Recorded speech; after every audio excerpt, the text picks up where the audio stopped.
Hello guys! Welcome back to my YouTube channel. Ako nga pala si Jasper, isang registered pharmacist at sa vlog natin na to, pag-uusapan natin ng isang sensitive pero napaka-importanting topic, ang koneksyon ng diabetes sa erectile dysfunction or ED. So marami sa atin ang nahihirapan mag-open up tungkol dito pero mahalaga na maintindihan natin kung bakit ito nangyayari. So ano yung pwedeng gawin at ano yung mga gamot at supplements ang makakatulong para ma-manage ito. Sa video natin, malalaman mo kung paano nagdudulot ng erectile dysfunction ang diabetes, ano yung dapat gawin para maiwasan o mabawasan ang epekto nito? Mga gamot at supplements na pwedeng makatulong. So, kung isa ka sa mga may diabetes o may kakilala kang diabetic at napapansin mo may pagbabago sa sexual performance, stay tuned dahil malaki ang matutulong ng video na to sa'yo. Guys, before we proceed, make sure na tapusin niyo tong video na to kasi I am sure marami kayong matututunan dito. Huwag nyo rin kalimutan na mag-subscribe sa YouTube channel ko at i-click ang notification bell icon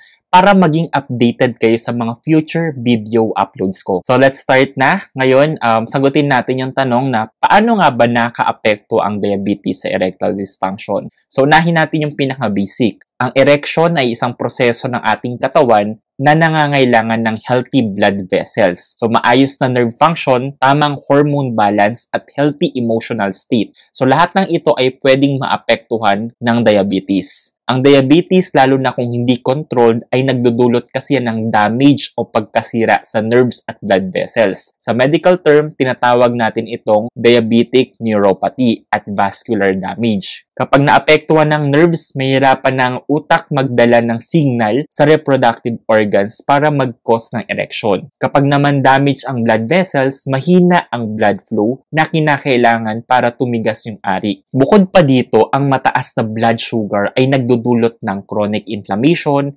oxidative stress, hormonal imbalance, lalo na sa testosterone levels. Lahat ng ito ay may contributing factor sa erectile dysfunction. Ayon sa studies, halos 35% hanggang 75% ng mga lalaking may diabetes ay nakakaranas ng erectile dysfunction at one point of their life. Mas tumataas yung risk ng pagkakaroon ng erectile dysfunction kapag meron ka ng diabetes at hindi ito naagapan or hindi ka nagtitake ng medication or pwede rin naman na uncontrolled yung diabetes mo. So according din sa isa pang research sa Journal of Sexual Medicine, ang prevalence ng erectile dysfunction sa mga lalaking may type 2 diabetes ay halos 64% at mas mataas ito kung may poor glycemic control. Ang study din ay nag-highlight na ang erectile dysfunction ay kadalasang unang indication ng silent vascular disease sa diabetic patients. Ayon din sa isang 2020 meta-analysis mula sa Diabetes Research and Clinical Practice, may direct link ang duration ng diabetes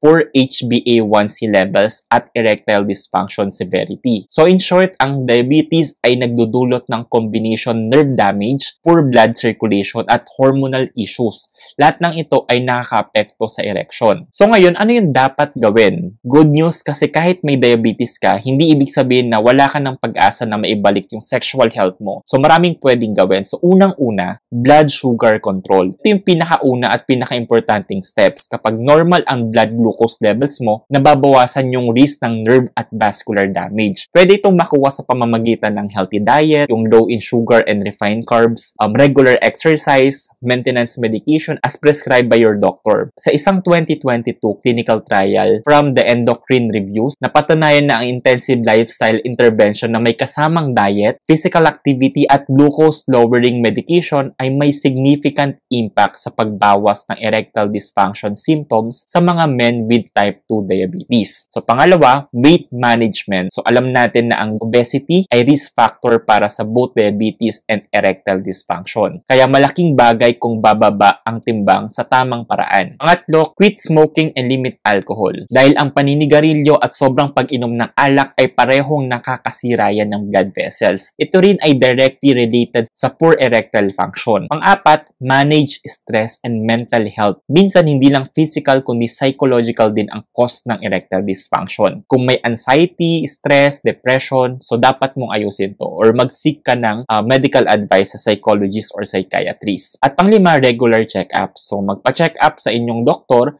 para ma-monitor ang blood sugar, cholesterol, blood pressure, at hormone levels. Lahat ng ito ay factor sa erectile performance. So ngayon, ano ba yung mga gamot na pwedeng makatulong? So may mga medications na napatunayang effective para sa erectile dysfunction, pero dapat ito ay inire-reseta or kailangan mong magpa-konsulta sa doktor para maresetahan ka ng doktor mo. So unang-una dyan, yung phosphodiesterase type 5 or yung PDE5 inhibitors. So yung mga kilalang gamot under ng ganitong category, yung sildenafil or Viagra, tadalafil or Cialis, vardenafil or yung Levitra. So again, kailangan ng reseta, kailangan magpa-check up bago makakuha ng ganitong mga gamot. Kasi hindi rin naman para sa lahat to at kailangan ng proper assessment. So paano sila gumagana? So pinaparelax nila yung blood vessels para dumaloy ng maayos yung dugo sa ari. So note lang na hindi sila aphrodisiac at hindi rin gagana kung walang sexual stimulation. Hindi rin ito pwedeng inumin kasabay ng nitrates or yung gamot sa puso dahil pwedeng bumagsak ang yung blood pressure. So a 2023 study published in Urology journal showed that tadalafil taken daily had a dual benefit for type 2 diabetic men, improving both erectile dysfunction and endothelial health. So additional information lang patungkol sa tadalafil. Pangalawa, testosterone therapy. Kung mababa yung testosterone levels mo, maaring magreseta ang doktor ng testosterone replacement therapy in the form of injections, gel, or patches. Pangatlo, yung alprostadil. Isa itong injectable na gamot or yung suppository na ginagamit directly sa penis, directly sa are para mag-trigger ng erection. So, yung mga nabanggit natin na gamot, mga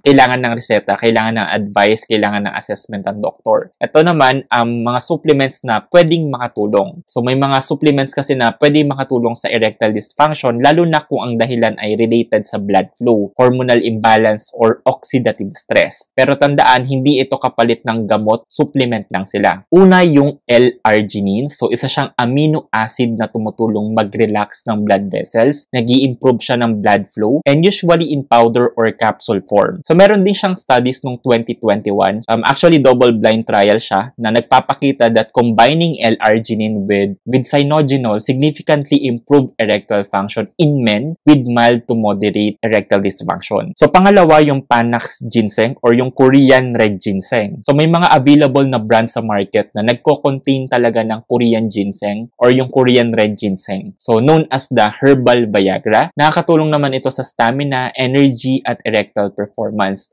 May antioxidant at anti-inflammatory properties din siya. Pangatlo, zinc. Kasi importante siya for testosterone production. So, immune boosters din siya at commonly found sa mga multivitamins. Pang-apat, yung vitamin D. Meron kasing pag-aaral na nagpapakita na ang mababang level ng vitamin D ay maaaring magdulot ng erectile dysfunction. So, hindi naman directly nakaka-apekto para magkaroon ka ng erectile dysfunction pero may connection pa din. So, tinatawag din yung vitamin D as sunshine vitamin D kasi yung source natin ng vitamin D ay sa araw. Meron din naman mga soft gelatin capsule na available sa market. So, yung pag-aaral nito noong 2022 na meta-analysis sa International Journal of Impotence Research confirmed that men with vitamin D deficiency had a significant higher risk of erectile dysfunction. Pang-anim, yung ashwagandha. So, familiar ba kayo sa ashwagandha?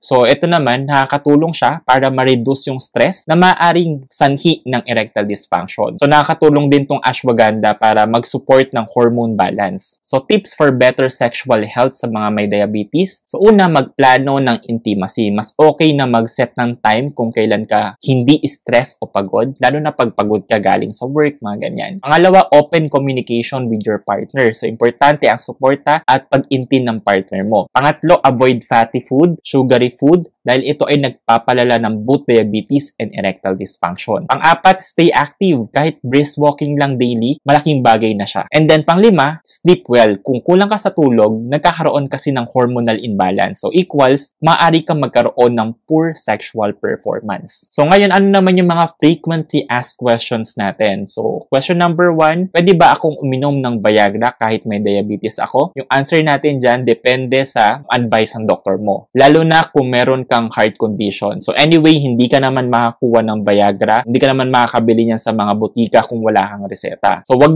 ka rin magta-try na bumili sa mga online stores if ever may makita ka man kasi baka fake yan. So kailangan talaga ng reseta kung magti-take ka ng Viagra at nire-recommend siya ng doktor or ina-advise siya ng doktor. Another question, nakakabalik pa ba ang normal sex life kapag meron ka diabetes? Ang sagot ay yes, lalo na kung maaga mo itong ma-manage. So hindi ito death sentence sa sex life mo. So katulad ng sinabi natin kanina, kapag uncontrolled yung diabetes mo, mas mataas yung potential na magkaroon ka ng erectile dysfunction. Pero kung ma-manage mo to, so syempre ma-prevent natin yun. Pangatlong question, pwede ba ako uminom ng supplements kahit may iniinom akong gamot sa diabetes? Ang sagot ay oo, pero siguraduhin walang interactions. So in case na magtitake ka ng ganitong gamot or may mga maintenance medication ka iniinom, so mas magandang hingin pa rin yung advice ng doktor mo. O kaya naman magkaroon ng at least parang mga interval, at least 2 hours na interval kapag magtitake ka ng supplements. So always consult your doctor or pharmacist. So in conclusion, hindi ka nag-iisa kung ikaw ay isang diabetic na merong erectile dysfunction. Napakaraming lalaki ang dumaranas nito at maraming pwedeng gawin para maibalik ang